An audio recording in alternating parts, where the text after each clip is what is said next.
Wakil Rakyat atau lebih dikenal dengan anggota DPR, baik tingkat pusat DPR RI maupun tingkat daerah anggota DPRD provinsi maupun kabupaten, harus selalu mendengarkan aspirasi dan keluhan masyarakat yang diwakilinya.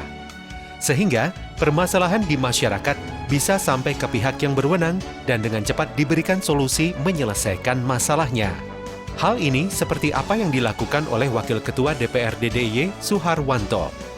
Ketika berjalan-jalan menyusuri areal persawahan di Desa Sumbermulyo, Bambanglipuro, Bantul, Yogyakarta, melihat tanaman padi yang memerah. Kemudian ditindaklanjuti dengan menemui pemilik sawah dan mendengarkan permasalahan yang dialami petani. Akhirnya ditemukan permasalahannya, yakni para petani masih banyak yang belum paham betul tentang pengolahan tanah yang baik dan benar, sehingga dapat meningkatkan produktivitas hasil pertanian. Mengetahui masalah tersebut, kemudian Suharwanto selaku pimpinan DPRD DIY menggelar sambung rasa dengan puluhan petani di Desa Sumbermulyo, Bambanglipuro, Bantul, Yogyakarta, di Balai Gubuk Tani Jogotayo, Sumbermulyo, Bambanglipuro, Bantul. Adapun tema sambung rasa sesuai dengan apa yang menjadi permasalahan petani setempat, yakni tentang kelestarian tanah bagi peningkatan kesejahteraan petani. Dalam sambung rasa ini dihadirkan pakar pengolahan tanah pertanian dari Laboratorium Pengamatan Hama dan Penyakit Tanaman LPHPT DIY. Dalam sambutannya saat membuka acara sambung rasa, Wakil Ketua DPRD DIY Suharwanto mengatakan bahwa luas tanah pertanahan di DIY setiap tahunnya terus berkurang. Hal ini menjadi permasalahan serius. Belum lagi ditambah dengan permasalahan pengolahan tanah yang tidak benar, sehingga mengakibatkan hasil panen kurang bagus. Oleh karena itulah digelar sambung rasa ini. Hari ini memang sing duwe gawe kula undangan iki, kula sing undang. Pramila kula aturaken panuwun dhateng semua Bapak Ibu ingkang sampun kersa ngrawuhi acara wonten ing siang. Terus acara niki acara sambung rasa dari sosialisasi saking pimpinan DPRD Provinsi Daerah Istimewa Yogyakarta. Kula tahun niki dados wakil ketua wonten DPRD DIY. Lah nika wonten acara sosialisasi kados ngaten diprakarsai oleh pengurus kelompok tani Kolomben sami rawuh dhateng panggenan kula ngobrol-ngobrol ya wis sesuk kumpul-kumpul tinggu ngasah pemahaman masyarakat petani khususnya masalah niki wau hama dan juga masalah tanah. Iki wonten cerita kiwa temen mriki den pun langas abang. Nggih. Nah, terus ditangani oleh Pak Parito Sakonco dadi sami ijo malih. Ya ning kula senengane sing abang, Pak. Nek ijo niku 20.000 ya. Nek abang ra 100. Nah, saged mangke sedaya masyarakat petani saged pirsa tata cara utawi cara mengolah tanah yang baik sehingga bisa berkelanjutan, Pak. Karena sekarang itu pemerintah daerah juga ngrensengke kaitan penggarap produksi pertanian. Mangke Pak Imam Sujangi badhe cerita DIY provinsi dia jeneng napa masalah pertanian. Cerita-cerita bagian pertanian lah. Mangke Pak Parito Sakonco mangke babagan ngolah tanah niki wau ben supaya apik. Nek mangke hasilnya apik niku sing seneng sinten? Nah, pengen sedaya. Kula ya termasuk melu seneng. Lah kanthi menika mugi-mugi siang menika manfaat dhateng panjenengan sedaya, dhateng kula sak kanca lan mangke saged murakabi dhateng pagesanganipun Bapak Ibu sedaya. Pancen dina iki dinten menika acara resmi saking DPRD mulane panjenengan diaturi menyanyikan lagu kebangsaan Indonesia Raya. Nek kula ngundang ten prapan reka niku mung berarti hajat pribadi. Nah niki tengah sawah ngoten iki supados mangke mendekatkan kita dhateng napa pertanian iki kita Gegulang menika. Nah, Bapak Ibu, pun dihitung, jadi Jogja niki rak penduduknya tambah terus. Neng lahan ini sudah terus. Tiap tahun bisa tekan meh 100 hektar. Lemah sawah sing iso ditanduri itu berkurang. Mergo napa alih fungsi. Sing maune sawah nah dadi omah. Sing biyen ditanduri pari dari tanduri beton. Sudah mongko penduduknya tambah. Niki dihitung, nek munggahe semene penduduknya pari tambah terus, pangan itu lahan sudah. Dihitung-hitung tahun 2040 niku Jogja pun kekurangan tanah. Nah pun mudah terus penduduknya, pangannya sudah terus. Kamangka mboten namung sing suda niku lahane. Sing gelem nandur teng sawah niku nggih suda. Niki ibu sing tandur teng sapi namung kantun niki lho, Pak. Nah, generasinya enggak ada. pun betul liyane iki pun dadi manusia langka nih.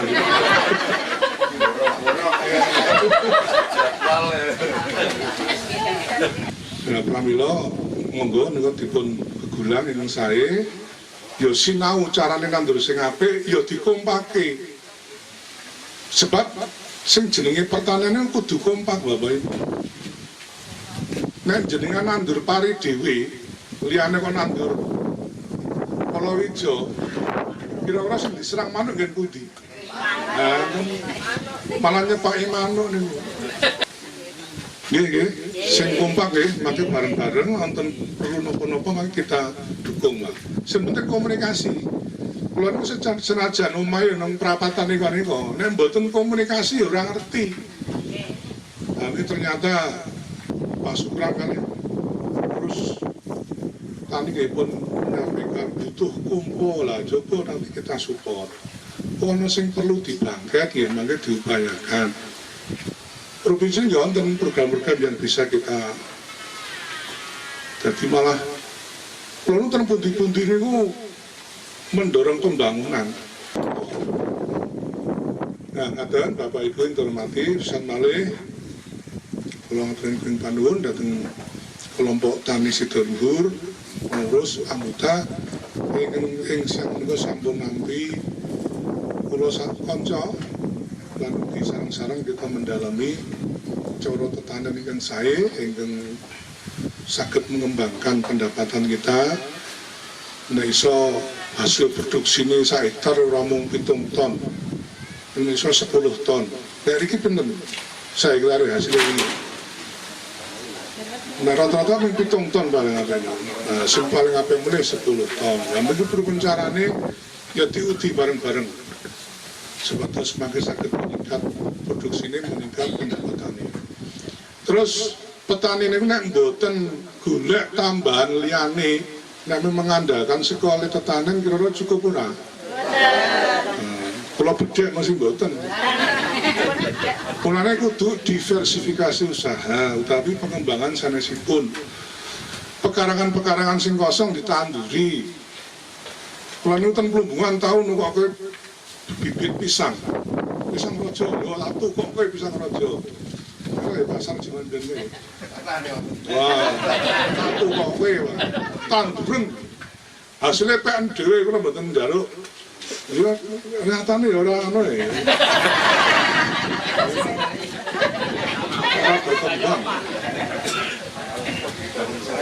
Nah, ibu-ibu mangke dikembangkan KWT ini. Kelompok wanita tani, nonton dereng niki. Nah, digawe KWT kelompok wanita tani. Plumbungan niku gawe kampung anggur niku sing gawe kelompok wanita tani niku. Ketuane Bu Kustia. Menggunakan pekarangan sing kosong tanduri. Kita mriki wingi ajeng dicanangkan dadi kampung Lidah Buaya nggih. Wah, pun nek lidahe gari nandur.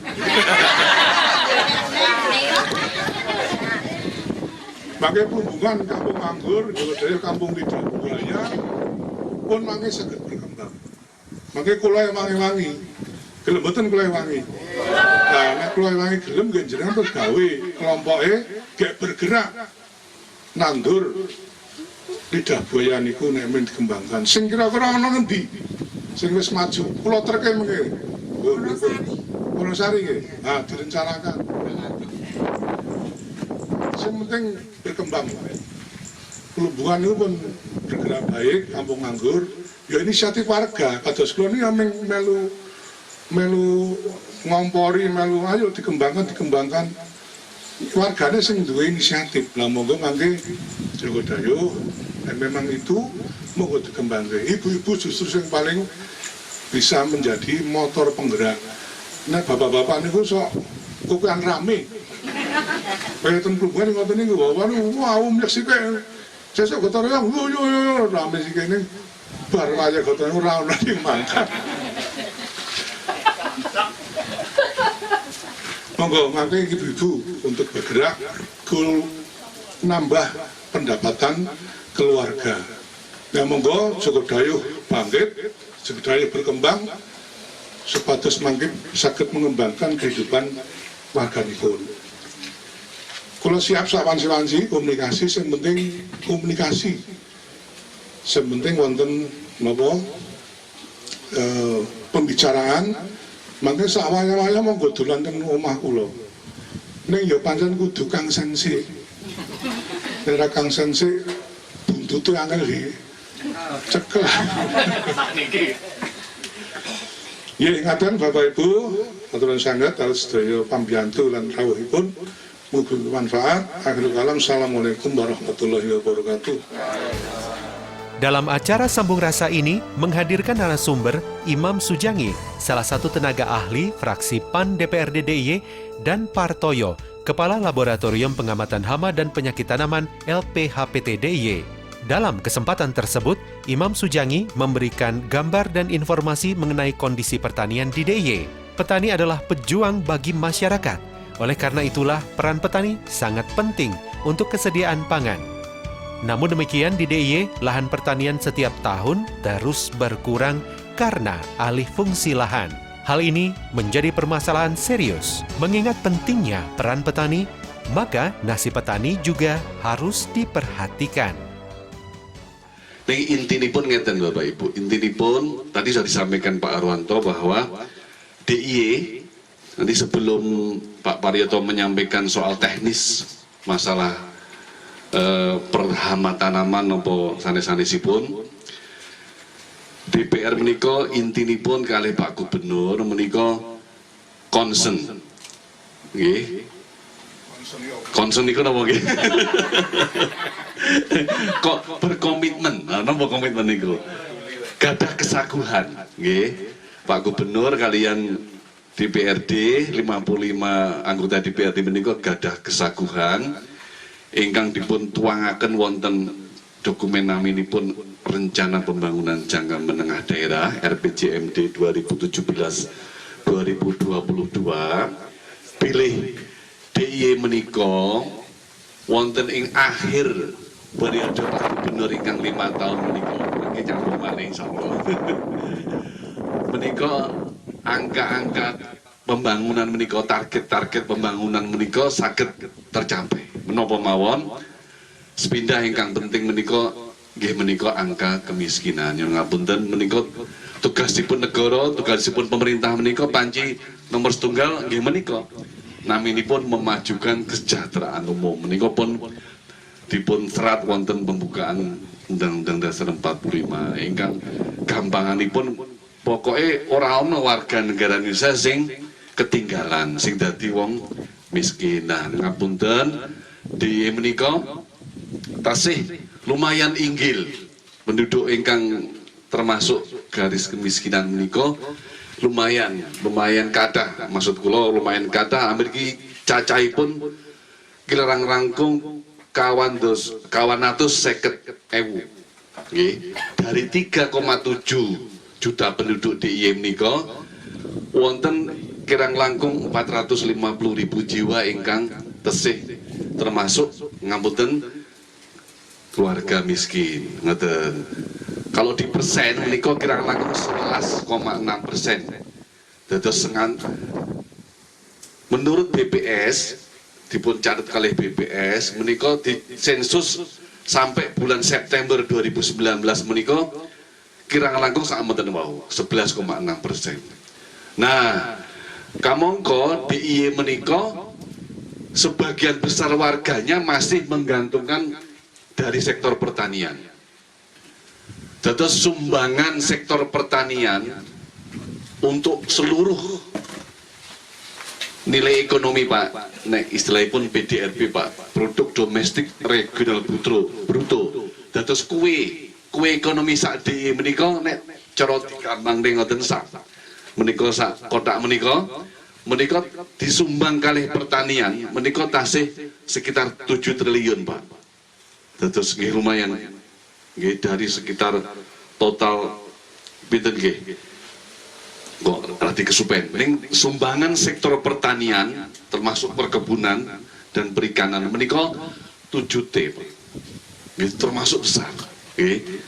Nah, oleh sebab itu walaupun tadi Pak Harwanto menyampaikan kita punya masalah kadang tani luas rata-rata lahan petani kita sak DIY luas lahan dibagi jumlah petani Pak niku 0,3 hektar niku wonten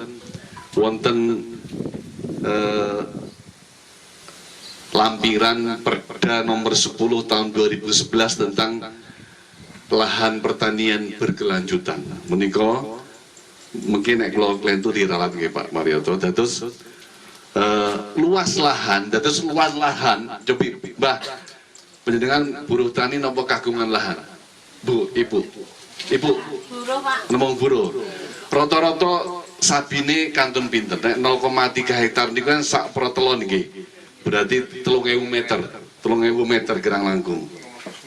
Nah niku wah kayane kok ya ana ya ora 3.000 meter niku ya mbae teng Sleman niku 100 meter mawon regine pun awis sanget 100 meter niku kanca kula nembe Mbah Siti teng Turi Pak Harwanto niku sak metere diregani 600 Pak ning murah niku nggih. Teng dusun kula teng Melati Sendangadi kula warga Melati Sendangadi Melati Sleman niku sing pinggir mergi jalan ke arah Kecebongan niku gangsal yuta sak meter. Baru Pak nggih. Lah niku sing garai lahan alih fungsi lahan niki wonten fotone kula kutip niki fotone Pak Gubernur. Dados alih fungsi lahan lah niku alih fungsi lahan DIY capai 250 hektar per tahun niki beritane wonten Republika lan koran-koran sanesipun niki wau kula foto niki sasi Maret 2019 nggih 2017 niku Pak Gubernur niku menyampaikan yang dikutip oleh media niku nembe 200 hektar Pak. Ning 2019 kok dadi 250 hektar. Wah, kok setahun kok munggahe kok dhuwur dari 200 ke 250 hektar. Lah niku nek ngigirisi nyamari. Nek kabeh lahan pertanian lalu berubah menjadi rumah beton, wit-witan dadi tanduran beton. Niku nek mungkin terus pripun mengancam ketahanan pangan, mengancam kedaulatan pangan Pak Harwanto kalih nah niku keamanan pangan. Terus pemerintah prihatin bahwa masyarakat punya alasan sendiri lho lemah-lemahku dhewe mosok ora entuk didol kamangka pajeke sakniki ora kuat hasil panen mboten nututi nggih sing pinggir dalan kamangka godaannya besar sekali. Nah, oleh sebab itu tapi pemerintah kan harus berdiri di tengah-tengah. Jadi akhirnya dilahirkanlah tahun 2011 Perda nomor 10 tahun 2011 yang namanya Perda tentang perlindungan lahan pertanian pangan berkelanjutan. Dados DIY sampun gadai perda ingkang tujuanipun bagaimana kita mempertahankan atau kita punya lahan pertanian abadi istilahnya. Niku kirang langkung Pak Marioto wonten catatan kirang langkung 350.000 hektar kalau tidak salah. Pokoknya diusahakan untuk dipertahankan. Artinya caranya gimana? Caranya Kadang Tani nanti melalui kerjasama dengan pemerintah daerah, ya nanti ada insentif kalau problemnya misalkan pajak, nanti pajak bumi bangunannya itu lalu nanti ada subsidi. Nah ini karena walaupun sudah ada perda tahun 2011, ternyata alih fungsi lahan sampai hari ini masih terus nggak berkurang. Niki DPRD sedang membahas raperda, rancangan perda tentang perlindungan dan pemberdayaan petani. Ingkang isinipun antara lain nek tani niku misalnya gagal panen niku yuk pemerintah masa tinggal diam. Nah niku sedang dibahas.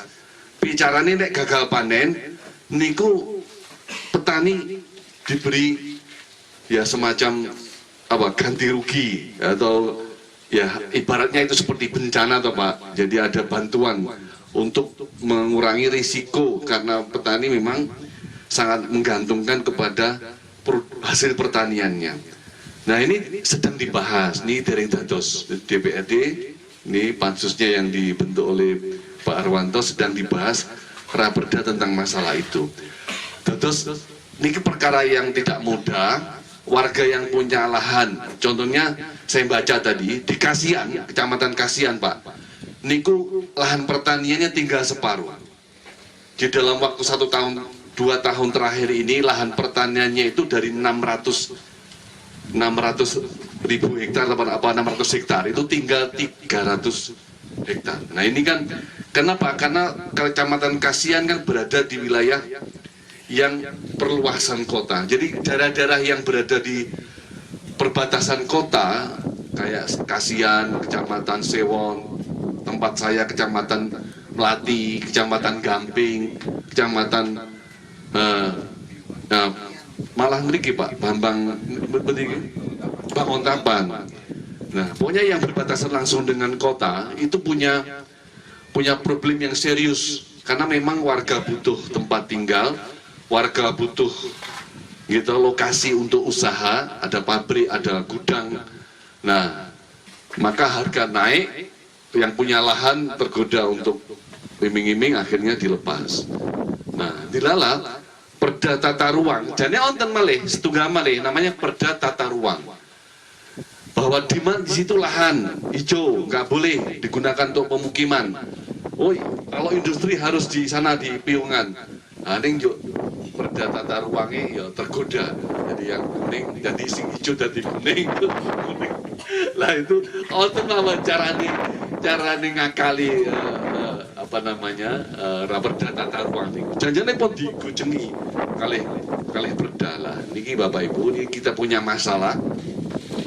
Di satu sisi pemerintah pingin juga meningkatkan kesejahteraan petani dengan cara meningkatkan produksi dengan cara bantuan-bantuan teknologi Pak, pemasaran.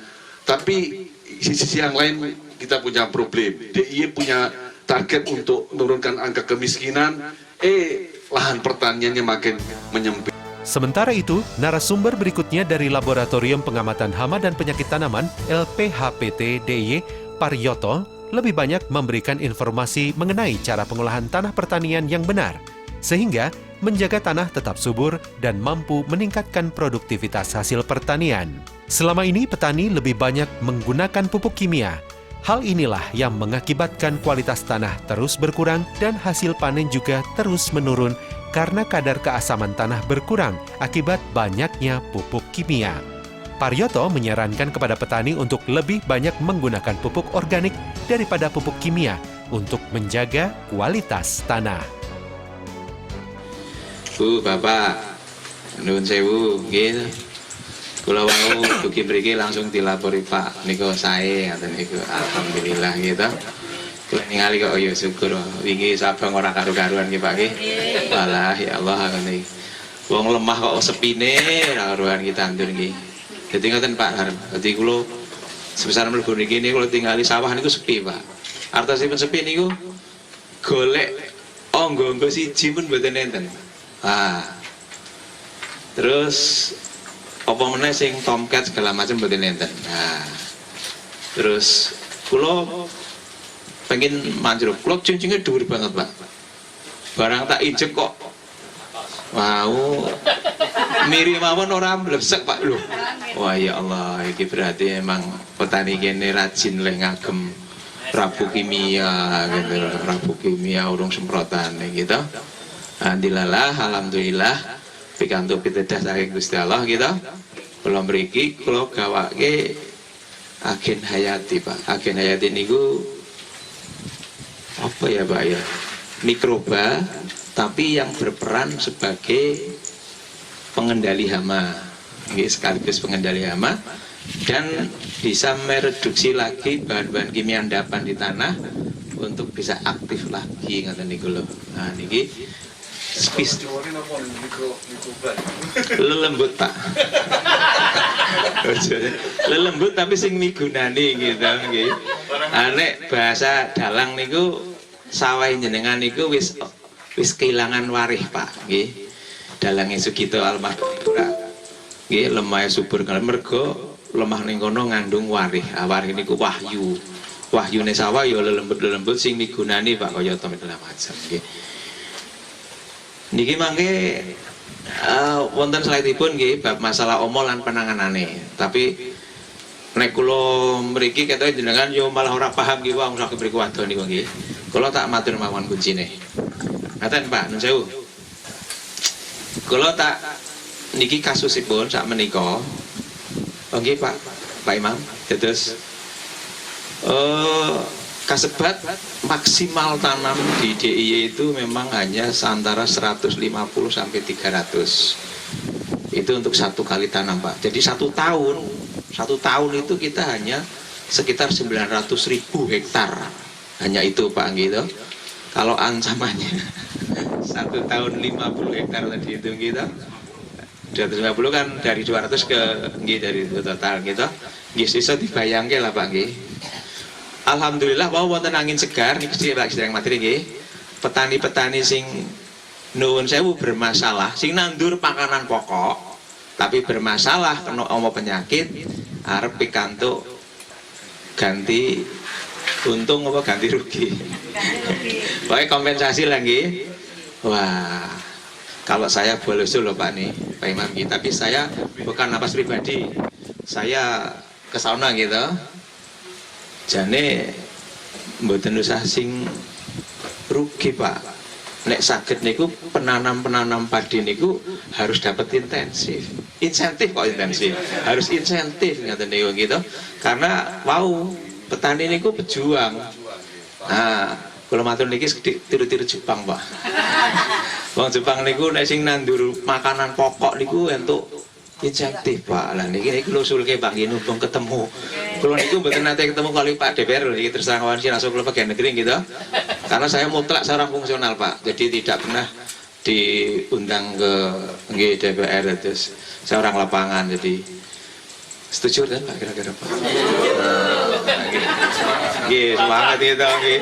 Tapi ya ora dadakan iki nembe digodhong gitu langsung saniki kula usulke langsung Pak mboten nggih tetep wonten prosesipun nggih disesuaikan kali kondisi kemampuan keuangan daerah. Tapi saya yakin penggalian ke arah sana sudah ada. Tepuk tangan kagem Pak Ketua DPR Pak nggih alhamdulillah nggih.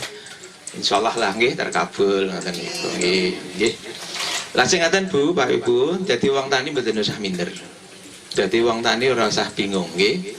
Sinaosa hasilé sithik barokah sing digolek. Nggih mboten, Bu? Nah. Lah supados njenengan luwih barokah, hasilé berkah dumateng putra wayah panjenengan. Siji nun sewu leh olah tetanen kudu wajib. Ini kudu wajib aja ngrusak lahan. Wakil Ketua DPRD DIY Suharwanto sengaja menggelar sambung rasa dengan petani dengan tema Kelestarian Tanah bagi Peningkatan Kesejahteraan Petani, karena melihat pemahaman tentang kelestarian tanah dan pengolahan tanah yang benar dari petani belum merata, sehingga perlu diberikan informasi langsung dari ahlinya. Ya, kita mendengar dari diskusi dengan para petani bahwa pengetahuan, pemahaman mengenai pelestarian tanah untuk tanaman-tanaman pertanian ini sangat penting. Di area sawah ini di beberapa waktu yang lalu terjadi barangkali keasaman tanah yang tinggi sehingga tanaman-tanaman pada merah atau menjadi tidak baik. Dan ini hari ini kita sambung rasa dengan petani. Di antaranya kita akan mengundang narasumber yang akan bisa menerangkan, menjelaskan kepada para petani untuk bisa mengelola tanahnya dengan baik sehingga lebih produktif dan bisa lebih meningkatkan kesejahteraan para petani. Diharapkan dengan adanya sambung rasa dengan petani ini, maka permasalahan petani soal pengolahan tanah yang benar akan terjawab dan dampaknya petani bisa mengolah tanah dengan benar sehingga hasil panen akan maksimal.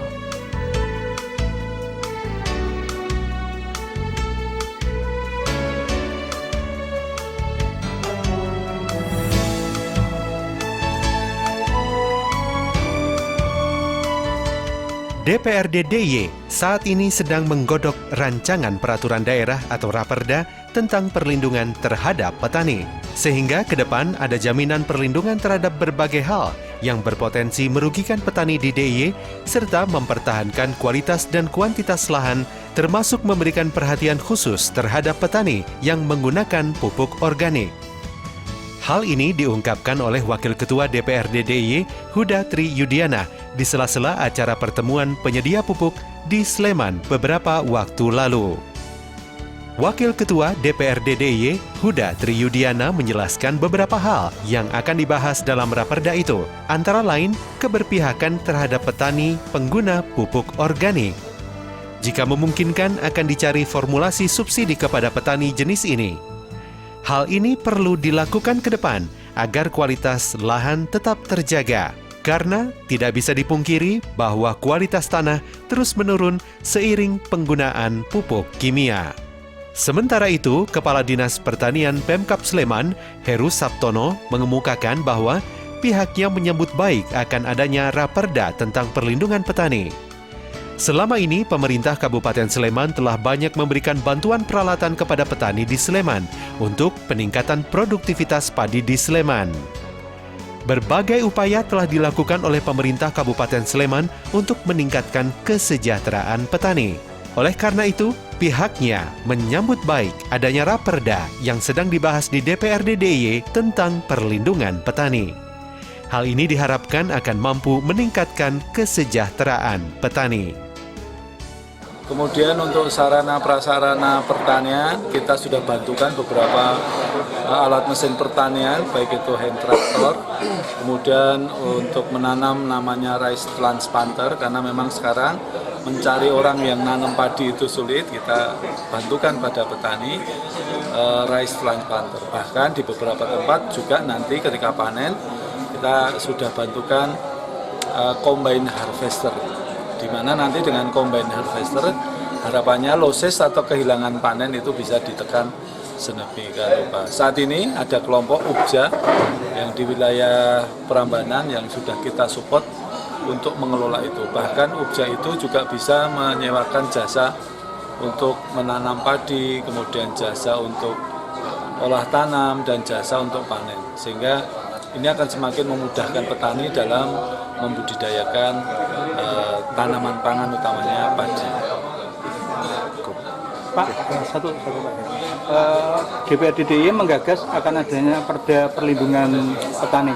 Tanggapan dari Kabupaten sendiri seperti apa, Pak? Ya, tanggapannya kita menyambut baik. Jadi nanti perda perlindungan petani lebih ke arah bagaimana kemudian petani sebagai profesi ini terlindungi dan terproteksi, karena memang kalau tidak diproteksi profesi petani ini memang kurang menguntungkan, oleh karena itu perlu diproteksi. dukungan yang berupa regulasi dari Sleman sudah meluncur. Ini adalah Perda PLP2B atau Perlindungan Lahan Pertanian Pangan Berkelanjutan. Ini semua nanti akan kita sinergikan program-program dengan provinsi dan kabupaten, ya, terutama tadi ada wacana tentang pupuk bersubsidi, nanti gimana untuk realisasinya, kemudian untuk perda pola tanam dan lain sebagainya. Ini kami sangat mendukung adanya perda perlindungan petani yang saat ini sedang digodok oleh pemerintah daerah istimewa Yogyakarta. Menguntungkan nggak Pak? Jelas menguntungkan karena petani posisinya akan lebih kuat. Kemudian kami dari eksekutif itu lebih bisa mendapatkan perlindungan dari sisi hukum dalam hal memproteksi petani tadi. Kemudian yang kedua juga senyampang dengan itu harapannya bisa menekan alih fungsi lahan pada lahan pertanian pangan berkelanjutan. Wakil Ketua DPRD DIY Huda Triyudiana menegaskan DPRD DIY mempunyai inisiatif membuat raperda tentang perlindungan petani. Hal ini dikarenakan ada beberapa alasan yang mendasar yang banyak terjadi di masyarakat. Banyak generasi muda yang tidak tertarik dengan profesi petani. Kemudian banyaknya alih fungsi lahan pertanian di DIY serta penggunaan pupuk organik dan pupuk kimia. Wakil Ketua DPRD DIY Huda Triyudiana menilai butuh kebijakan pasti untuk mengatur pemanfaatan lahan-lahan produktif sehingga tidak gampang beralih fungsi. Huda menegaskan ada beberapa hal yang dibahas di dalamnya, di antaranya perlindungan para petani dari kerugian hingga afirmasi penggunaan pupuk organik. Selain penggunaan pupuk organik, dalam raperda itu akan diupayakan jaminan terhadap petani agar mereka tidak tergiur untuk menjual sawahnya sehingga lahan beralih fungsi. Petani yang selama ini sering merugi karena gagal panen, melalui raperda itu diharapkan ada semacam asuransi sehingga ada ganti rugi. Ya, Perda Perlindungan Petani ini inisiatif DPRD DIY yang sedang kita godok dan akan kita bahas pada triwulan pertama ini. Artinya ini prioritas pertama, inisiatif pertama di tahun 2020. Kita melihat petani DIY ini perlu diafirmasi profesi ini. Banyak generasi muda kita ini nggak tertarik lagi sebagai petani karena kurang menguntungkan. Kemudian juga lahan pertanian kita, petani-petani kita ini lahannya kecil. Nah, kemudian juga ketertarikan petani ini untuk alih fungsi lahan ini itu sangat besar ya. Kita 200 hektar per tahun alih fungsi lahan pertanian. Nah, ini memprihatinkan semuanya, padahal petani dan kemudian ketersediaan pangan itu sangat penting sehingga harus kita support. Nah, yang menjadi tekan kita dalam perda itu perlindungan itu secara nyata. Sekarang ini salah satu yang perlu dilakukan perlindungan adalah afirmasi. Bagaimana kalau afirmasi anggaran terhadap petani itu bagaimana? Keterjaminan mereka, ketersediaan pupuk mereka, ya, keterjaminan bahwasanya mereka ini nggak rugi sepanjang tahun bagaimana? Misalnya dengan asuransi petani atau kemudian ketika mereka gagal panen digantikan oleh Pemda dan hal-hal itu yang membuat kita merancang adanya perda perlindungan terhadap petani. Begitu. Selama ini ketersediaan pupuk masih menjadi kendala. Ketersediaan pupuk bagi petani kita menghargai teman-teman penyedia cukup baik ya. Cuman yang jadi kendala sekarang pada inilah komposisi pemakaian pupuk oleh petani. Nah, ini adalah penting juga. Sekarang mestinya yang dipakai itu sebagian besar pupuk organik, malah jadi pupuk kimia. Dengan banyaknya pupuk kimia dipakai, itu malah menjadikan kualitas tanah kita itu menjadi kurang baik, ya kan? Pupuk kadar C organik dalam tanah itu mestinya 5%. Sekarang ini DIY itu adalah 1-2%. Karena semakin banyak mereka menggunakan pupuk kimia, itu semakin tidak efektif dan semakin merugikan tanah dan merugikan diri mereka sendiri. Tapi petani sulit untuk dikasih tahu. Kenapa? Karena kebijakan yang mendorong ke arah situ kurang kuat. Makanya kita bikin perda itu agak bisa memaksa pemerintah untuk mengalokasikan anggaran untuk alokasi untuk pembelian bantuan pupuk bersubsidi pada petani DIY. Ya, kalau bab ini ya. Jadi bukan ketersediaan tapi komposisi penggunaan dan kesadaran petani. Sebagai contoh, kita ini kalau bab pupuk organik sudah teruji dalam berbagai macam penelitian dan aplikasi massal bahwa kalau penggunaan pupuk organik itu akan meningkatkan panen itu sekitar 10-15% ya Mas. 10-15%. Sudah ketahuan seperti itu. Tapi kenapa nggak dipakai? Karena manfaatnya nggak langsung. Nah, kalau kemudian kita mau komposisi penggunaan pupuk organik dalam waktu 1 tahun ini dalam 2 musim tanam misalnya, itu 1 hektar cuma 1 ton. 1 ton identik dengan 500.000. Sehingga kalau kita mau mensubsidi LP2P 25.000 hektar ya, kita tuh hanya perlu dana sekitar 25 miliar Itu kalau 2 kali, kalau sekali cuman nggak ada sekitar 12 miliar dalam 1 tahun. Dan itu sangat kecil bagi DIY dibandingkan dengan manfaat produktivitas petani yang sangat besar. Jadi penyadaran, kemudian kebijakan afirmasi, itulah yang kemudian buat kami merasa perlu ada perda ini supaya nanti perlindungan dan penyadaran langkah-langkah tersebut tidak sekedar langkah-langkah insidentil dari pengambil kebijakan, tapi menjadi sebuah langkah-langkah yang sudah dilembagakan. Artinya subsidi di pupuk kimia dialihkan ke organik atau seperti apa pengaturannya? Artinya bukan begitu. Kita mendorong petani, menyadarkan petani untuk lebih menggunakan pupuk organik dibandingkan pupuk kimia. Dengan cara kita itu mengafirmasi anggaran untuk pupuk organik. Diharapkan dengan adanya perda perlindungan petani ini akan membantu meningkatkan kesejahteraan petani.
DPRD DIY dalam waktu beberapa tahun ke depan akan memiliki gedung baru yang lebih luas dan representatif.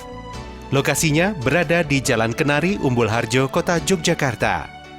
Ketua DPRD DIY, Nuryadi, mengatakan rencana pembangunan gedung baru telah mendapat izin dari Gubernur DIY Sri Sultan Hamengkubuwono ke-10. Hal ini diungkapkan oleh Ketua DPRD DIY saat melakukan peninjauan lokasi calon gedung baru DPRD DIY bersama Gubernur DIY Sri Sultan Hamengkubuwono ke-10 dan Sekda DIY Baskoro Aji, serta sejumlah pejabat di lingkungan pemerintah daerah istimewa Yogyakarta. Dalam peninjauan tersebut, rombongan Ketua DPRD DIY bersama Gubernur meninjau 2 lokasi di Jalan Kenari tersebut, yakni di lapangan parkir Gor Amongrogo dan lapangan Panahan. Setelah dilakukannya peninjauan kedua lokasi, diputuskan bahwa lokasi yang akan digunakan adalah lapangan Panahan. Terkait pemilihan di lapangan Panahan tersebut, karena lapangan parkir Gor Amongrogo lokasinya kurang luas, sementara lapangan Panahan lebih luas untuk penataannya. Pertimbangan ini juga sudah berdasar izin Gubernur DIY Sri Sultan Hamengkubuwono ke-10.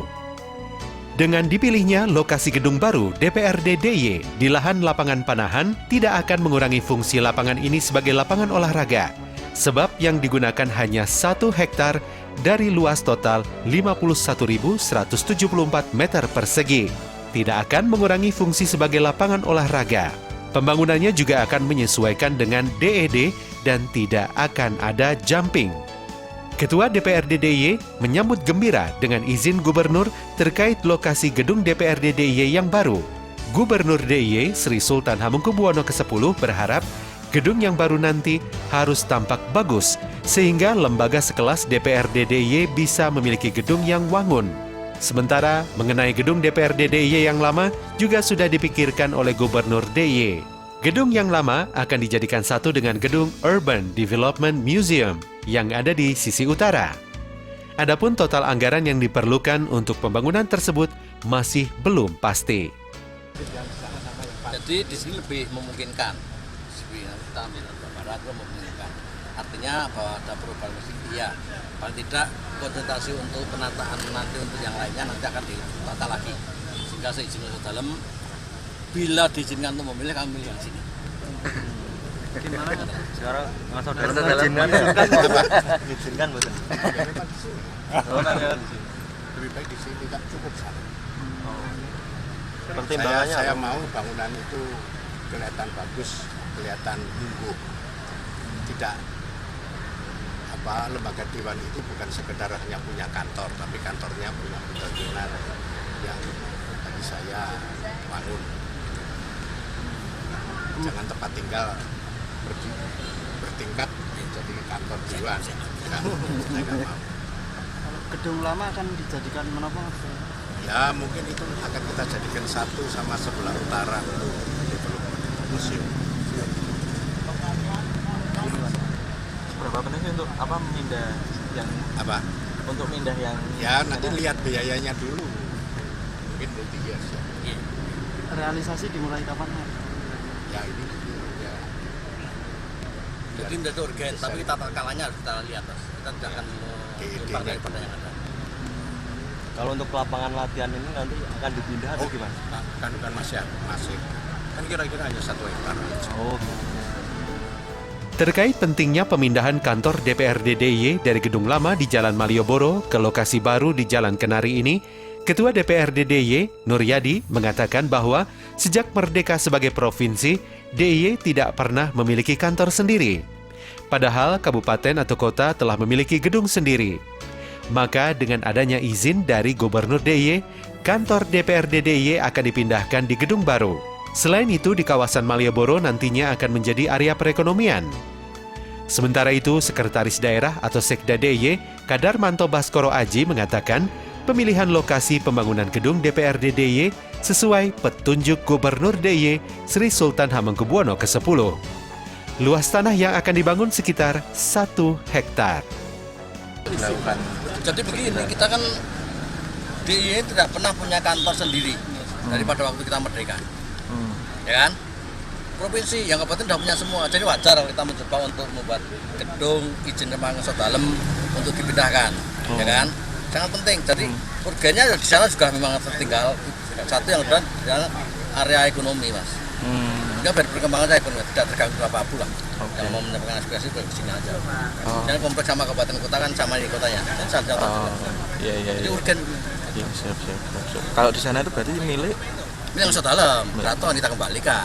oh, ini nanti jadi Ini milik Pemda. Pemda. Oh. Ya. Tadi nggak dalam itu kita bukan tempat kira-kira 1 hektar di sini. Oh, oke, siap. Tapi sini ya finalnya maksudnya lokasinya. Iya, ada yang punya kebijakan yang sedalam, tapi hanya meminta dan tadi sampaikan sini daripada yang sana kurang luas dari sini lebih luas saja. Siap. 1 hektar. Nanti rencana pembangunannya gimana, Pak? Prosesnya seperti dari DD. Ini prosesnya kita nggak akan jemping sesuai dengan aturan. Tapi yang penting adalah belum selesai menurut saya pasti sudah selesai. Oke. Macam bangunannya gimana? Belum. Nanti ada ya. Yang penting kita lokasi ada, Nusa Dalam memberikan izin itu kan. Nah, antara eksekutif legislatif nanti berbicara bagaimana anggarannya. Ya kemampuan kita nggak mungkin 1 tahun anggaran, pasti ada beberapa kali tahun anggaran kira-kira. Dan ini gede, juga kita lihat nanti terbuka kan sistemnya nanti bisa dilihat semua. Tadi rencana pembangunannya kapan belum itu ya Pak? Belum, DD dulu Mas. Oke. Dan lokasi DD baru proses berikutnya kan. Ya kalau Pak kajian. Aduh, kajiannya tekniknya DPU saya nggak begitu paham ya. Iya. DPU nanti. Kalau desain bangunan nanti bisa mengusulkan Pak Dewan? Bisa. Tapi artinya pengertian diusulkan juga disinergikan dengan kepentingannya pemerintah daerah. Jadi kan intinya Nusa Dalam tidak ingin menjadi hanya sebagai kantor. Bagaimana masyarakat juga bisa melihat, menikmati dengan gedung itu kan gedung masyarakat atau gedung rakyat kan itu sebenarnya kan. Sehingga pasti desainnya tidak seperti kantor mutlak. Secara spesifik seperti apa kan nanti teman-teman berencana ya kan gambarannya nanti dipresentasikan baik kepada Pak Ketua Dewan maupun kepada Pak untuk memberikan masukan. Ya yang penting itu tadi karena ini representasi dari rakyat dan kita maka bangunan gedung kantornya juga Harus istimewa gitu ya. Wangun gitu ya beliau pakai istilah wangun. Dipresentasikan ke Dewan atau Desain butuh waktu berapa lama Pak? ini kami itu sekitar 3 sampai 4 bulan. Karena jadwal kan di bulan 6 itu nanti kami basic desainnya udah selesai ya. Nanti di setelah itu nanti kami usulkan Pak. Paling tepatnya 6 bulan itu. Itu yang 300 juta itu basic desain sama belum termasuk di ide. Jadi lebih ke kajiannya dan bentuk seperti apa, bisa dimensinya, bentuk uangnya nanti ada desain. Kami kan konsultan yang mengerjakan di ide berdasarkan dari arsitekturnya itu menuangkan dalam gambar kerjanya. Tapi untuk JID sudah dianggarkan belum, nanti di perubahan. Perkiraan Estimasi kami sekitar ya 750-an. Nanti kami hitung ya Pak ya, karena berdasarkan volume bangunan biasanya kami ada rumusnya, proporsionalnya. Pak, tapi kan Kapten Dalam menginginkan bahwa beliau menginginkan bahwa gedung dewan ini terlihat bangun atau istimewa gitu. Nanti menerjemahkannya seperti apa Pak dari sisi perencanaan? Dari sisi layoutnya di depan itu harus ada pelataran yang cukup supaya orang bisa melihat bangunan. Lalu sosok bangunannya memang harus cukup representatif yang menjadi landmark bahwa ini gedung DPRD itu. Jadi kami coba terjemahkan di konsep bentuk bangunannya. Jogja ya seperti apa, lalu sosok untuk gedung dewan itu harus seperti apa, nanti kami rumuskan. Apakah akan disayembarakan untuk kalau sayembara mungkin dari sini time frame-nya yang tidak memungkinkan ya. Kalau sayembara memang waktunya lama, jadi nanti kami semacam ada usulan beberapa desain, nanti kami presentasikan. Jadi tidak hanya satu, tapi kami mungkin ada 2 atau 3 supaya alternatif itu membuka wawasan untuk bentuknya mungkin memiliki karakter yang bangunan satu, kalau dari sisi detailnya atau penataan ruangnya 2, jadi nanti kami ada diskusi seperti itu. artinya ada ruang publik untuk masyarakat atau seperti apa macam ruang publik atau kalau ruang publik yang jelas Pak untuk di lanskapnya di depan itu nanti memang harus ada semacam pelataran gitu. Di pelataran kan tempat orang berkumpul, masyarakat berkumpul di situ. Tidak langsung mepet ke jalan, bangunan ada ruang yang cukup, ruang penerima yang cukup di depan. rencananya berapa lantai Pak? Nah, ini kami belum bisa menentukan Pak. Nanti kami konsultasi dulu ke tata kotanya di Pemkot Jogja, ketinggian bangunan yang diisikan berapa, KDP-nya berapa, KLG-nya berapa, setback-nya berapa, lalu berdasarkan regulasi yang ada itu nanti kami bisa menuangkan dalam basic design ini. Kalau sudah ada basic design-nya mungkin kami bisa menyampaikan lebih rinci. Sekarang prosesnya sudah sampai mana Pak? Nah, kami baru proses pengadaan konsultan untuk basic design ini. Estimasi biaya sampai selesai kira-kira? Kami belum berhitung Pak, karena kalau memang ada standar luasnya, nanti kami kalikan dengan faktor koefisien jumlah lantai, lalu ada beberapa komponen standar Pak. Jadi setelah ada basic design kami baru bisa matur ini luasan bangunannya sekian, estimasi harganya sekian. Kalau ini belum, sebenarnya belum awal gitu, tapi nanti diminta ke sini supaya nanti pastikan lokasinya di mana, cari regulasi yang terkait dengan lokasi tempatnya seperti apa. Setelah ditentukan lokasi gedung baru DPRD DIY, maka langkah selanjutnya DPRD DIY berkoordinasi dengan Dinas PUP ESDM untuk menyusun master plan. Diharapkan proses pembangunan gedung berjalan lancar dan diharapkan tahun 2023 sudah jadi dan sudah bisa digunakan.